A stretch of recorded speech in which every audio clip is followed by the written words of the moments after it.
Hey guys, what's going on? Chuck from Scry here, and it is Saturday, the day after the Aether Revolt pre-release that I went to last night. It's approximately 3:30, 4 o'clock in the afternoon. I've been up for about 2 hours. I went to bed around 6:30, 7 a.m. this morning because I didn't get home until about 6. This is my Aether Revolt pre-release kit, which I will be going over some of the pulls that I pulled in here. And with the deck that I made from this, I went 3 and 2 last night. So, I got these 2 Aether Revolt booster packs, and at the end of this video I'm going to go ahead and crack these guys as well, show you guys what we get. So, you know what, let's first go through this guy, and then we'll get into the packs. Alright, so this was my pre-release kit for Aether Revolt, and I will quickly just go over the rares and mythics that we pulled out of this, because that is typically what you want to use in a situation when building a draft pack. You want to go off of what you pull. So we'll start with the promo that I pulled, which was this beautiful Secret Salvage, which is a 5-drop sorcery in black. Exile target non-land card from your graveyard, search your library for any number of cards with the same name as that card, reveal them and put them into your hand, then shuffle your library. Luckily, I was able to pull a second one out of a random booster pack as well. Now, when doing a limited event like this, the crappy part is most likely you're only going to be pulling 1 copy of every card. Beyond this card itself, I only pulled maybe 2 or 3 other cards that I got more than 1 copy of. So that was very unfortunate. Also, in my rare pool that I pulled, I got an Insidious Will, which was a 2 and 2 blue instant, which you choose one. You counter target spell. You may choose a new target for target spell, or copy target instant or sorcery spell. You may choose new targets for that copy. Again, you know, solid card, just not for what you're looking for in a 4-drop in the sealed pool. Now, the only other colored rare that I pulled was a Consulate Crackdown, which is a 3 and 2 white enchantment. When Consulate Crackdown enters the battlefield, exile all artifacts your opponent control until Consulate Crackdown leaves the battlefield. Great pull.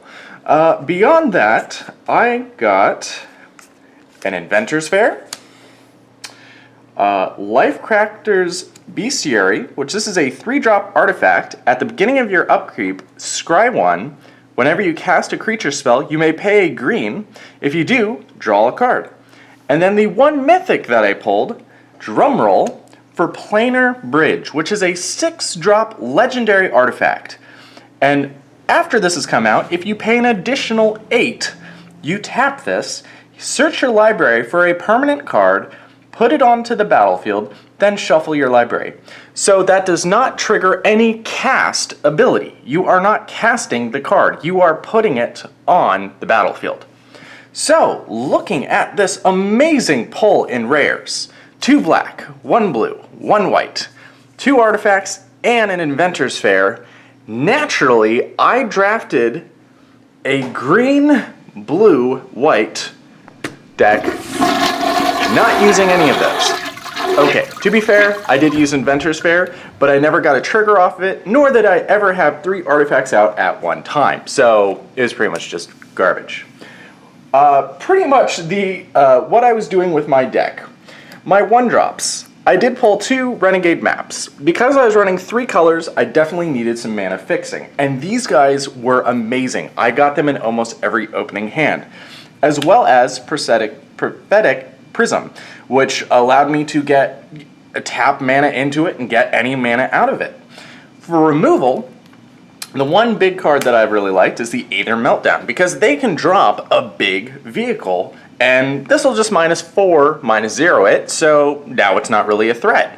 I will say I did not pull a single vehicle out of any of the packs that I opened. So my strategy was to very early on get some reachy blockers out. These are the 2-drop Defender 04 with Reach, the Constant Skygate from Kaladesh, and then next turn hopefully get out the Scrounging Bender, which I really like this cat monkey creature. It's a 1 and a green, and what it is, it's a 0/0, but when it enters the battlefield, it gets 2 +1/+1 counters on it. And at the beginning of your upkeep, you may move any number of +1/+1 counters from this card onto another target creature. So ideally what I would be doing is put 2 +1/+1 counters on that, hopefully within the next 2 turns, cast this guy, which from Kaladesh, the Riparian Tiger, it's a 5-drop 4/4, comes in with 2 energy, and then when it attacks, you pay 2 energy, and it gets +2/+2. This also does have trample. So if you moved the +1/+1, or the 2 +1/+1 counters from this onto this, and this attacks, and you paid the 2 energy, right now it's an 8/8 with trample. Now, if I can line it up correctly, how I won some of the matches was I also pulled a Down Feather Eagle. When this guy came into play, it puts a +1/+1 counter on all of your creatures, and it gives them vigilance. So if I somehow was able to combo all that together, as well as dropping this guy on top of it, which gives it +3/+3 and an additional 2 energy, so I can pay it the following turn as well for the Tiger, this guy was a 4, 5, 6, 7, 8, 9, 10, 11, 12 with trample and vigilance. So that is how I won some of the games that I did. Now, as you can see from this, I did not pull anything big. The largest creature I pulled was the Gear Seeker Serpent, which is a 7 cost for 5/6. It does give you the ability to pay 1 less for each artifact you control, and that did come up twice because mainly I would have these guys out and hopefully Prosthetic Prism as well, but I didn't pull any vehicles. I didn't pull any big bombs besides that and the Tiger. So that is the only reason I had to do this. And the reason I went 3 colors is I didn't even have any other decent cards besides what you're looking at right here. Everything else in the deck, where did I put it? Over here. I had just loads of jank. Aether Swooper, it's a 2-drop, 1/2 with flying. It gives you 2 energy. When you swing for a big 1, it allows you to pay that energy and put a 1/1 colorless servo artifact on the board. I also pulled 2 Trophy Mages, which face value is amazing. You're spending 3 to cast this, and it allows you to go into your deck and grab a random 3-drop artifact and put it into your hand, which is great value, and it is a 2/2. However, the only 3-drop artifact I pulled, besides my rare, which didn't really seem like value because that's a turn wasted to cast, was this guy, Night Market Guard, which is a 3-drop. It's a 3/1, and it says Night Market Guard can block an additional creature each combat. I think I cast him all of twice. He usually died to removal. And that is pretty much the whole deck that I put together. So I was getting rolled left and right. The only other card of mention is I did pull a Aether Inspector, which is a 4-drop 2/3, which gave me energy, which I could also then pump into my Tiger, and it had vigilance. So luckily I could swing if they had a servo token or something like that, and also hold it back for blocking next turn. On its face, I really wish I had pulled something better because the rares sucked. The rest of the cards I pulled sucked. I mean, there was just, I am so disappointed by what I actually pulled out of this box. I almost feel like I need my money back. I mean, this was just crazy. So I just wanted to show you guys a little bit of what I got out of this, and now I will get into the moment you've been all waiting for, which is going to be the Aether Revolt booster packs. Alright, so here are my 2 Aether Revolt booster packs that I won from the Aether Revolt pre-release event because I went 3-2 with my poorly constructed deck that I put together. Before I open these guys, I do have to give a shout out, and I feel really bad about this because I do not remember the gentleman's name, But the last match I went against, I was a 2-2, he was a 1-3. The boards, and I won the first round against him, he won the second round, and then the third game came around, and I'm not sure how it happened, but he had 2 rares in his opening hand, he had a whole bunch of small creatures. I started with Consulate Skygate and an Aether Inspector, which I was able to get all them out. And then I was pulling land for the next 8 turns in a row. So needless to say, he is casting creatures, big creatures. It was overwhelming. And all of a sudden, he drops a 1-drop 0/4 Camel. Now, he had told me if I killed his Camel, he would scoop. He kept swinging, and my life total was going down. I think I was at 3 health, meanwhile, he was at 18. And I was looking at a board state which was overwhelming. He decided on the last turn to swing with his 0/4 Camel. And I blocked with Aether Inspector, which I was able to then pump with the High Spire Infusion, which gave it +3/+3, and I banked 2 energy.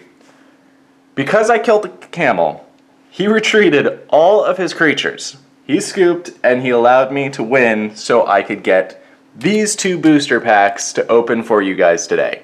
So I just want to make sure I'm giving a big shout out to Mr. Camelman. Stay cool, and thanks again. We're all going to enjoy this.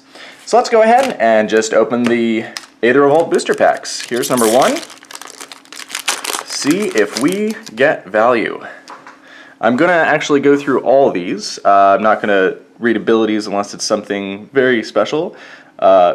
We have Gyrefer Osprey. We got Wrangle. Hinterland Drake. Resourceful Return. Lifecraft Calvary. I played against this against a lot of these during the pre-release. Foundry Assembler, Negate,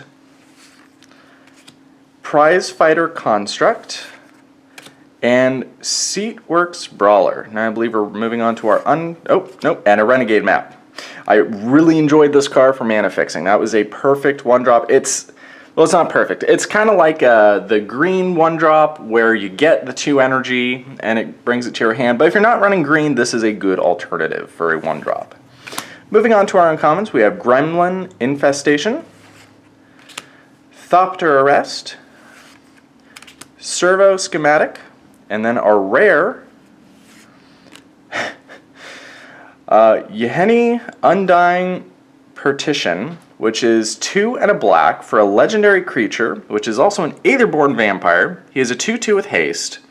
Whenever a creature your opponent controls dies, put a +1/+1 counter on him, sacrifice another creature, he gains indestructible until end of turn. Actually, this was one of the creatures that Mr. Camelman was playing against during that last large board state. And then we get a Plains and a token.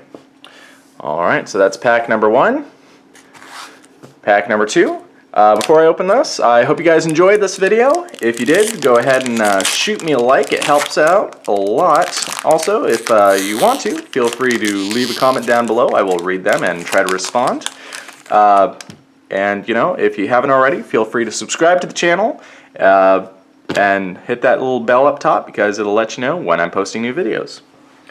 Alright, so starting with the commons, we have Shipwreck Murray, Caught in the Brights, Precise Strike, Silkweaver Elite, Defiant Salvager, Bastion Inventor, Welder Automaton,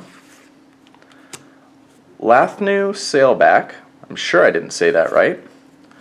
Hey, look, my first vehicle I have pulled out of the new set. So we got the Mobile Garrison, which I'll go over just because I haven't actually opened a vehicle.